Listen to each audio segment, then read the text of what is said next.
Hello friends, मैं हूं लोकेंद्र सिंह चौहान। आज प्रतिशत का पार्ट नंबर 5 लेकर आया हूं मैं।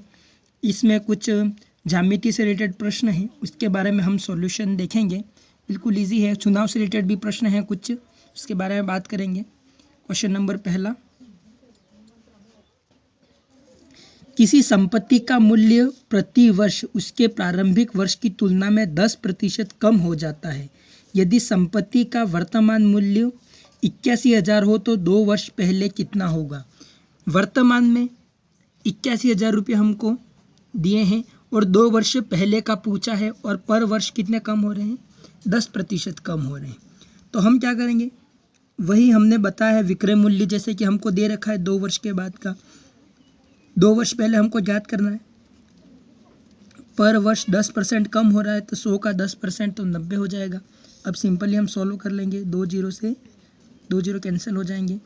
9 से ये पहाड़ा काटा 9 बार, फिर 9 से काटा ये 1 बार, 1 2 3 और ये 2 जीरो और हो जाएंगे। 1 लाख इसका आंसर आएगा। 2 वर्ष पहले इसकी जनसंख्या कितनी होगी, 1 लाख होगी। सिंपली क्वेश्चन है। नेक्स्ट और देखेंगे।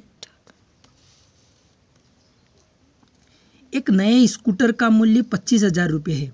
प्रत्येक वर्ष के अंत में इसका मूल्य उस वर्ष के आरंभ के मूल्य का 80% रह जाता है, तो 3 वर्ष बाद स्कूटर का मूल्य क्या होगा।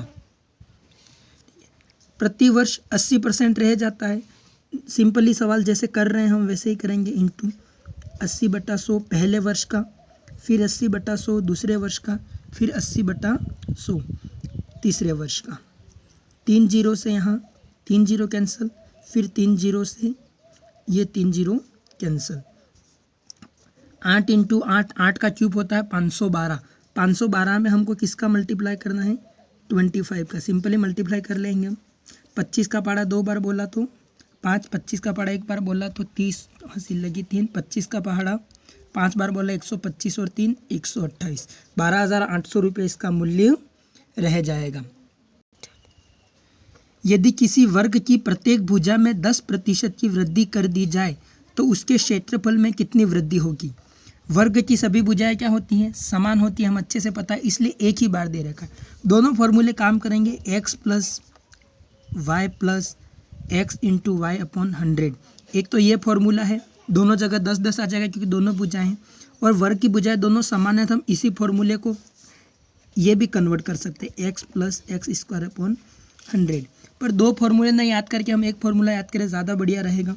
ज़्यादा फॉर्मूले याद करने में दिक्कत होती है। 10 प्लस 10 20 और 1 21, कितने प्रतिशत वृद्धि होगी, 21%। बिल्कुल इजी क्वेश्चन है। नेक्स्ट, एक आयत की लंबाई में 10% की वृद्धि व चौड़ाई में 10% की कमी करने पर नए आयत के क्षेत्रफल में क्या फर्क आएगा। मैं कल भी ऐसा क्वेश्चन ने लास्ट वीडियो में बताया है कि जब वृद्धि दर और कमी दर दोनों समान हो तो उसका अंतर कोई अंतर नहीं होगा। ऐसा आंसर हमारे लिए बिल्कुल गलत होगा। फॉर्मूला हमको याद है, 10% की वृद्धि हुई है तो प्लस में ले लिया, 10% की कमी हुई है तो माइनस में ले लिया। प्लस 10% की वृद्धि और माइनस में 10% की कमी अपॉन 100। 10 तो 10 पूरे कैंसिल हो गए। आंसर कितना आया, -1। -1 आया मीन्स कमी हुई होगी, कितने की, 1% की कमी हुई होगी। किसी गोले की त्रिज्या 15% कम कर दिया गया है, उसके पृष्ठीय क्षेत्रफल क्या प्रभाव पड़ेगा या पृष्ठीय क्षेत्रफल में कितनी कमी होगी। इस प्रकार के प्रश्न 15% कम हुई है मतलब कमी ही हुई है। अब एक बार परसेंटेज दे रखा है तो हम न वर्ग वाला फॉर्मूला अपना सकते हैं, ना x plus Y plus X Y into 100 अपना सकते हैं। इस प्रकार के फॉर्मूले के लिए हमें नया तरीका अपनाना होगा। बिल्कुल इजी है। गोले का पृष्ठीय क्षेत्रफल का फॉर्मूला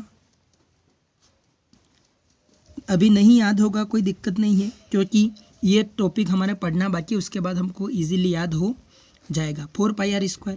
अब अपन पहले मानते हैं, माना इसकी पहले त्रिज्या है वो अपन कितनी मान लेते हैं, 100 मान लेते हैं। तो पृष्ठीय क्षेत्रफल कितना होगा इसका, 4π, 100 का स्क्वायर करेंगे तो कितना हो जाएगा, 10,000। अब इसको ही 4π का मल्टीप्लाई न्यू नहीं करना क्योंकि दोनों में 4π कॉमन आ जाएगा, 10,000 हो गया। अब क्या हुआ, 15% कमी कर दी गई है, 15% कमी कर दी गई है, तो 100 में से 15 गए, अब त्रिज्या कितनी होगी, 85%। अब पृष्ठीय क्षेत्रफल फिर से देखेंगे हम, पृष्ठीय क्षेत्रफल फिर से हम देख लेंगे कितना हो जाएगा, 4 पाई और 85 का स्क्वायर करना पड़ेगा। अब बहुत से बच्चे 85 × 85 करना पड़ेगा, पर आप डिस्क्रिप्शन में लिंक देख लें, मिल जाएगी।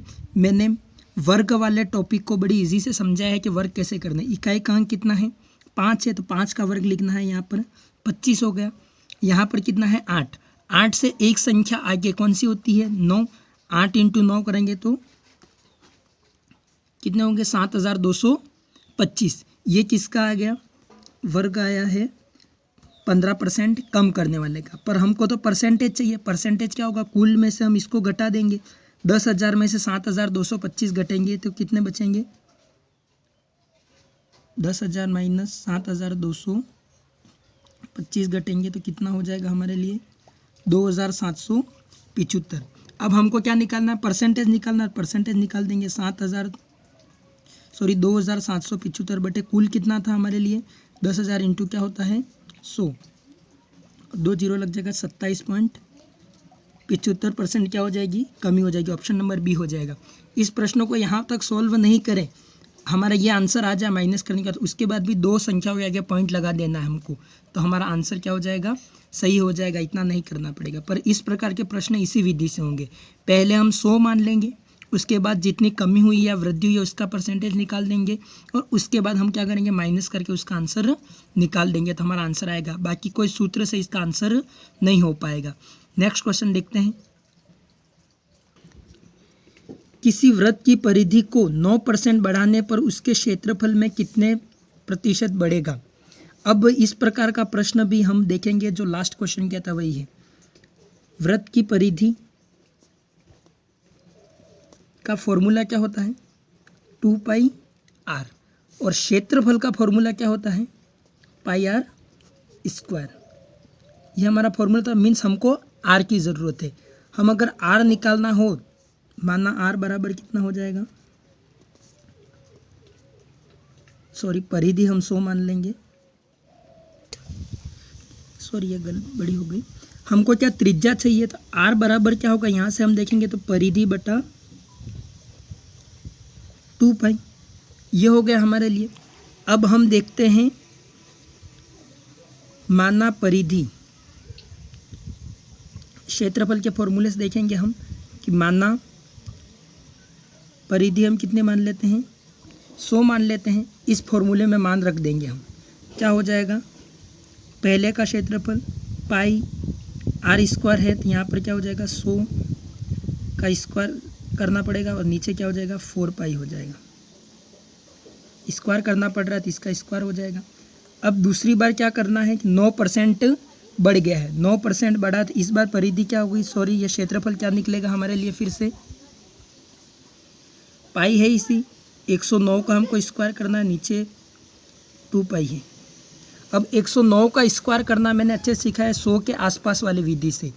100 और 9 में कितने का, 109 में कितने का अंतर है, 9 का, तो 81 हो जाएगा। फिर 109 में 9 जुड़ेंगे तो 118 हो जाएगा। तो दूसरी बार हमारा कितना आया है, 11,881, और पहली बार कितना आया है, बटे 4 पाई, और वो लिखने की ज़रूरत नहीं है क्योंकि दोनों में कॉमन है, सिर्फ हमको ऊपर वाली संख्या जो अलग हो रही है उसको लिखनी है। अब 11,881 में से हम 10,000 को घटाएंगे, 11,881 माइनस 10,000, कितना आंसर आया, 1881।